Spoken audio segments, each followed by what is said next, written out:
Hello, hello, everyone. All right, here we go.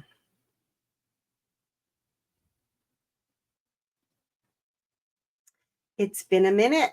I have been working on a couple projects that took me away from this work, physically took me away from this work. And I am just now starting to get settled back into designing and creating some of the things that I am working on for Love Being. And so I'm super excited to be back. Sorry, I had to step away for a little bit. So I would love to reconnect with you. Tell me hi if you're just now joining me. Hold on, let me open up let me make sure that I am where I need to be.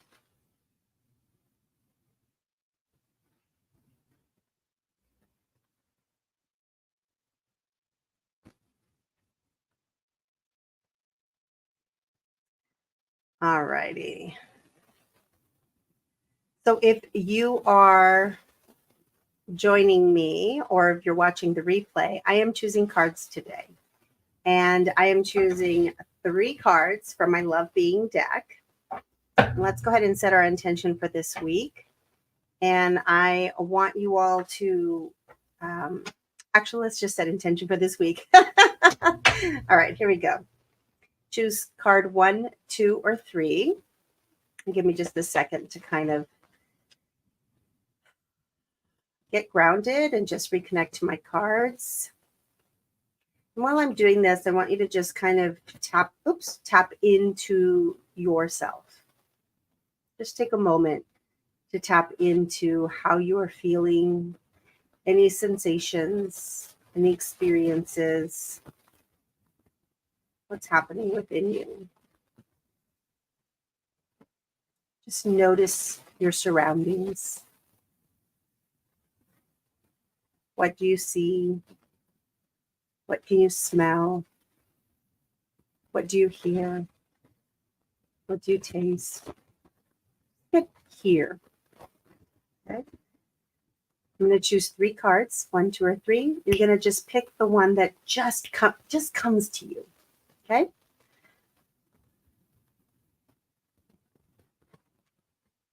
One,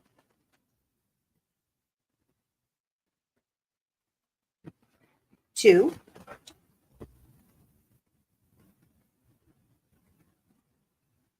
3. All right. Very first card is intuition. Very first card is the intuition card. I trust synchronicities is the affirmation. Now, beginning to learn to trust our intuition has a strong element in learning to trust ourselves. It's recognizing the divinity that we are, which is really, really hard if you don't have a strong understanding of the truth of who you are. Sometimes we get stuck in the persona, the ways that we identify ourselves, and all the stories that go along with that.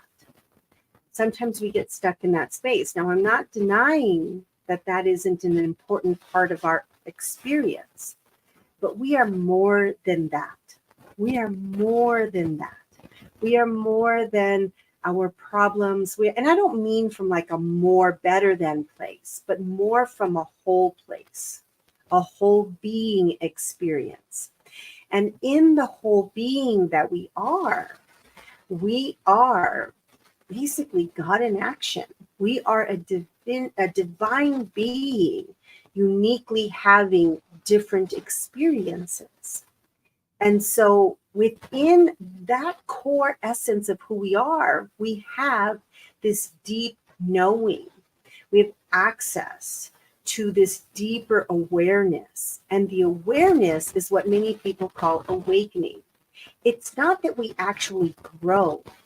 It's not that we actually, even when we look back and we go, wow, look at where I was and look at where I am now. That's not an actual process of growing.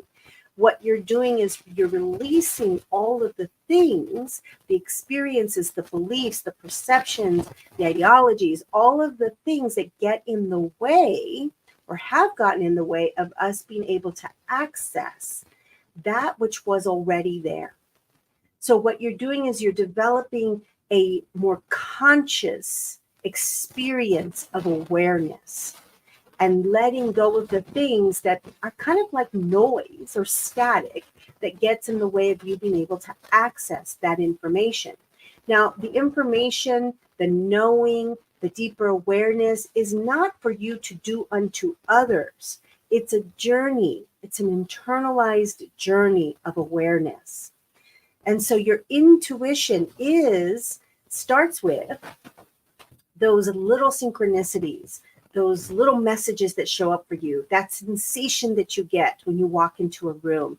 Now, the challenge is because we are having this human experience, our perceptions are actually influenced by our experiences. And so sometimes we think it's our sixth sense, but it's our sixth sense actually that has been tainted by sometimes very scary experiences, sometimes traumas.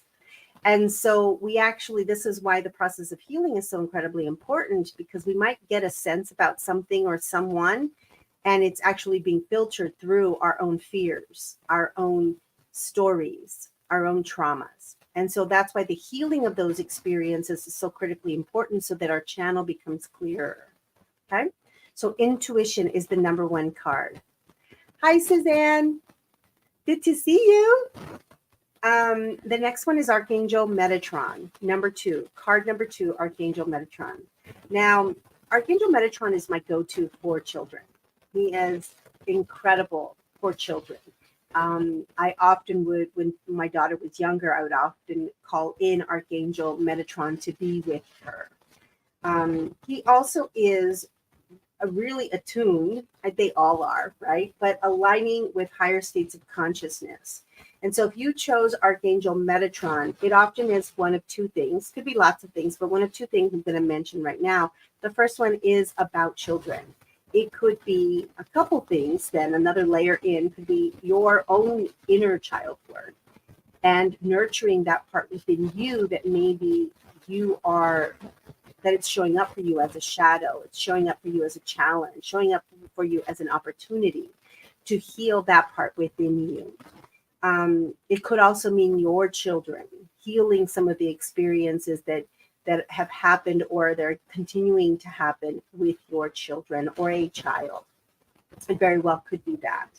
Also, Archangel Metatron could be your developing your deeper awareness. And what happens is you start to see the things that are happening in this physical form, this physical experience of life, and how you've interpreted these experiences with this higher level of awareness. Like, oh, I can see this from the perspective of form. I can see this from the perspective of maybe the story that I had pertaining to my own self-worth or my perceptions of others, particular people who don't believe in the same way that I do. So you can understand it from what I call the intellectual perception of experiences. And then you can tap into the awareness that go deeper than that run deeper than what's face value. There's a higher order of things. There's an experience that needed to happen. Maybe there was a lesson that needed to be learned. Maybe it was the synchronicities of people coming together. There's another reason for what is occurring. Okay. And so that's one of the first ways, this duality that when we come to an awareness of the duality of the experiences, we can start to bridge that gap more and more and more. And we can live in the space of non-duality as we are experiencing form. Okay. So the number 3 card is Dark Night of the Ego. A lot of people refer to this as Dark Night of the Soul. For me, I really believe that it's not the soul, it's the ego. The ego is part of our intellectual self, our intellectual understanding of who we are. And sometimes for some people, not everybody, but some people have to have this experience of the dark night of the ego, where there might be a sense of overwhelm, there might be a sense of helplessness or hopelessness. One of my experiences, because many of us don't just have one, but one of my experiences is that feeling where, you're just don't know what to do, don't know how to move forward. And I remember one particular time when I literally dropped to my knees and just surrendered to the experience, because it was nothing I could do to change the circumstances. And all I had left within me was to surrender. Now, many years ago, I used to work, if you don't know my history, I've worked in a lot of crisis intervention. I've worked with lots of children and families. And one of my positions was I worked at a substance abuse treatment center. It was a residential substance abuse treatment center. It was the first one that I had worked in. And, there was a saying in AA, it was let go and let God. And this experience where I was on my knees, it was kind of a very earth-shattering experience for me, but it was that notion came to me, let go and let God. And there was nothing else that I could do except surrender and to trust in that experience. And one of the things that we often do is we ask for help, we beg for help. We're taught in our prayers to beg for help. And I have come to an understanding that that's not actually how it works. All the things that we desire, all the things that we need, all the things are already in existence. What we need to do is actually align with that awareness. And sometimes what we do when we make a request, and so this is kind of how I imagine it to be. There's a balloon, and we start to write down the problem or the concern or the worry or the overwhelm or the fear, whatever's happening. We write it down with like a Sharpie on a balloon, and we're ready to let it go, right? Because I have no other way to approach this, to solve this problem, to make it better. I don't know what to do, because if I knew what to do, I would do it. And all the things that I've done got me to where I am right now. So that's not what's going to get me out, right? And so here we are making these requests and just needing help and guidance and support and all these things. And so we write all this down in this balloon, this imaginary balloon. And what we do is we go to release it. But then at the very last minute, we hold on to it once again. We pull it back in. And we walk around life holding on and not trusting. Because we're taught, many of us are taught not to trust. There are all these reasons why, and all these people that validate that we should not be trusting in others.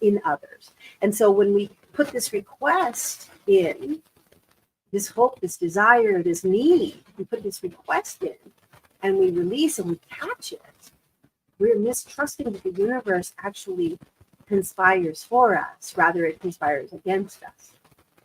And we're in this constant state of uphill battle of trying to get our needs met.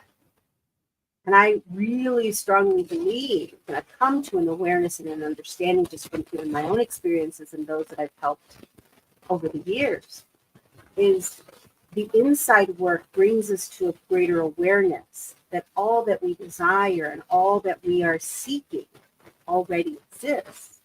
We simply have to align to that. That's where healing comes in. That's where the deeper awareness comes in. And that's where we become also aware of how frequency and energy is. It doesn't mean that we're happy all the time. And it doesn't mean that, that toxic positivity that a lot of people try to, I'm going to be positive, I'm going to stay positive. That's not what it's about. This experience of life is having the emotions, it's having the experience. It's experiencing it all. But it's learning how to navigate through it with grace, with ease, knowing that you are a divine being.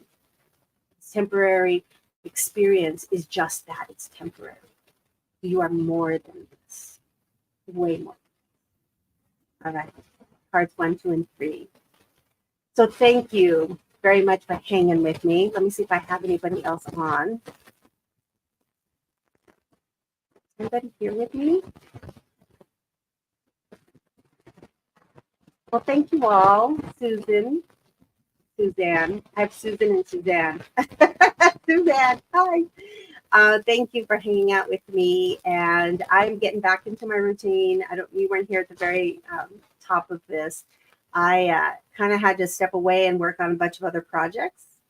And and my daughter just started school today, and so things have been kind of in, when things are just a lot of things going on, right? And you get out of your routine. That's where I've been. So today she started school. For the last like 3 weeks, I've been working on physically, leaving and going and doing this work. And so now it's like I'm back into my routine. So you'll be seeing more of me. I'm hoping to reconnect with everyone. And I invite you, if you've hung out with me this long, come over to my Facebook group, Love Being Spiritual Community. It's called I Am Loved, Love Being Spiritual Community. And I invite you to join us. Thank you all. Have a good rest of your week. And tomorrow it's my live reading. So if you are a member of my group already, just a reminder, I believe, yes, tomorrow is my live readings at 5:30 Pacific time in my group. And so if you are not already part of the group, come on over, search it, I Am Loved. And I do free intuitive readings on the first Wednesday of the month, and first come, first served. And I like to believe that I spend time with each person and really work to connect with you and to guide you along the way. So thank you all very much, and I hope you have a fabulous rest of your day.